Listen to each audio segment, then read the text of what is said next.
What's red and bad for your teeth? What? Bricks. Up next, we have the comical comedy com. He's funny. Jason Lund, everybody. Let's hear it for Jason.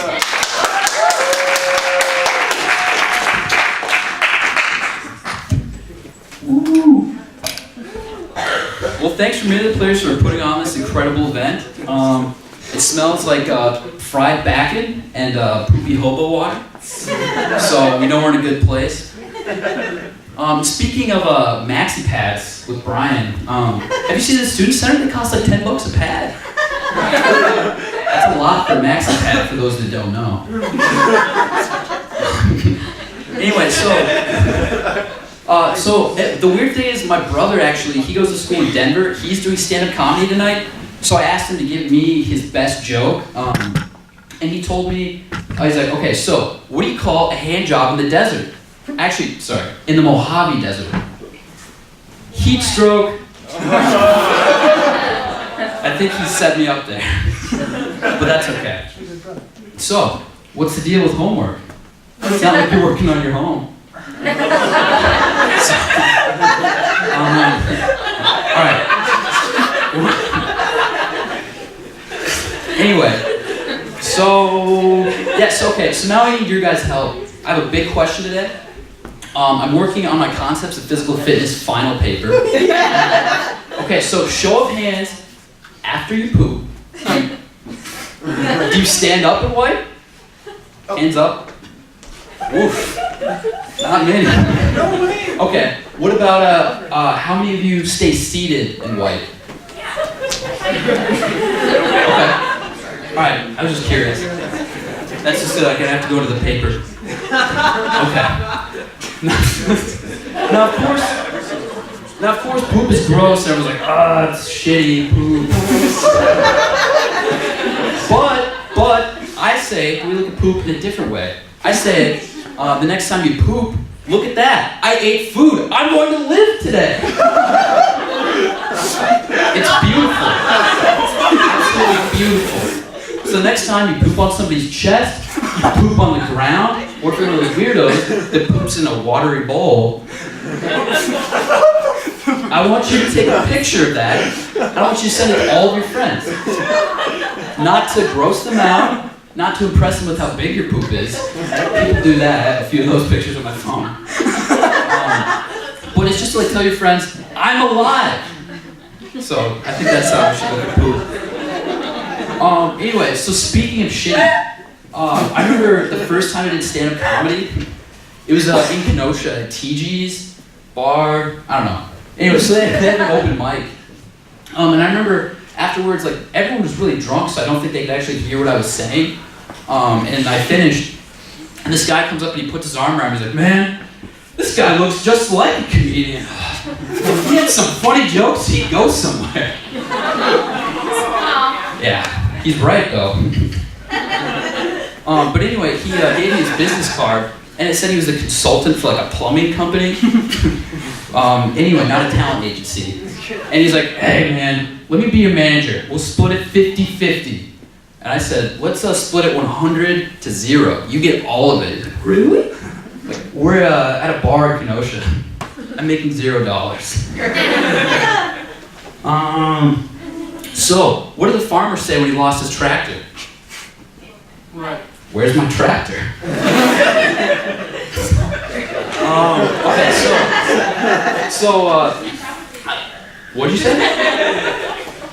Okay.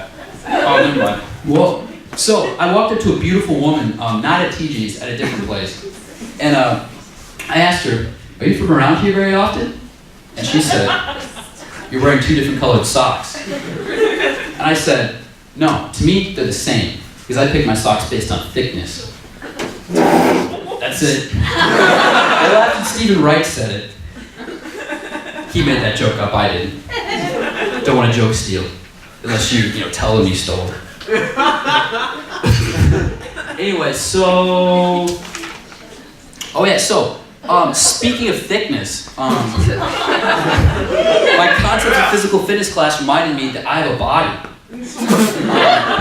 And it's not getting smaller over the course of time, as it turns out. So anyway, so I turned to the internet for an answer. I typed into Google, how do I get ripped in 1 week? And it took me to this incredible website called thesecretsofgettingswole.org.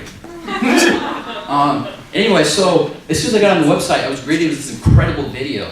And it said, Do you want to get ripped quick? I don't want to get ripped slowly. Sure. So anyway, all you have to do is you have to take anabolic steroids 3 times a day for a full week. And you have to work out too, I guess. So you have to do something. But I went on Wikipedia because I'm a discerning shopper. And it turns out, yeah, the 2 primary side effects of anabolic steroids are testicular atrophy and growth in the male breast region. So if you're trying to impress the ladies, that's probably not what you should do. So, did you know that everyone in the world has purple skin, or they don't? It's true. So anyway, I just wanted to, since I'm gonna have to like buy all these anabolic steroids because no one's paying me to tell jokes yet. Somebody gave me barbecue sauce once. No, for real, they did. It was some weird event here. But anyway, so I wrote this like job application so I could try to get a job at Carthage. They actually pay people to do the laundry for the athletes in the basement. So anyway, so I wrote this and I submitted it to Carthage to try to get a job. So this is then answering the question, why are you qualified to wash the clothes of the athletes at Carthage? That's actually the question. So I said, I have a fiery passion for cleaning and folding laundry. Sometimes I walk down to the dryers late at night and just clean out the excess lint. And sometimes, when no one is looking, I go down to the laundry room and I rewash my clean clothes. It all started when I was 10 years old. My mom wanted me to help a little bit around the house, and so I immediately became enamored with the laundry. My mother took notice of the fiendish delight that I derived from doing the laundry, and this allowed me from touching the washer ever again. I remember one time my family went on vacation to Seattle. I left the hotel we were staying at and found my way to the nearest laundromat. I hastily proceeded to put one piece of my clothing that I was wearing into every washer and dryer, and I started all of them. Many people looked at me in confusion. Some of them actually tried to stop some of the machines and put in their own laundry. Ha! I scoffed at them and shouted, "No one can do any laundry till I'm done!" My father never looked at me the same way once the police described what happened. However, you can surely see the fanatical level of dedication that I can uniquely provide for this job. But they never got back to me. I look at envy though with those people that walk back and forth with those giant smelly carts though. I really do. I just want to leave you guys, especially because it's like a Friday night, and it's like finals week, so maybe English majors will like this especially. But this is a quote from Shakespeare's Macbeth, talking about alcohol. This porter, he's talking to some of the other characters, and he says, "It provokes desire, but it taketh away performance." So think about that when you're drinking, if you do that. All right, have a great night. You guys have been great.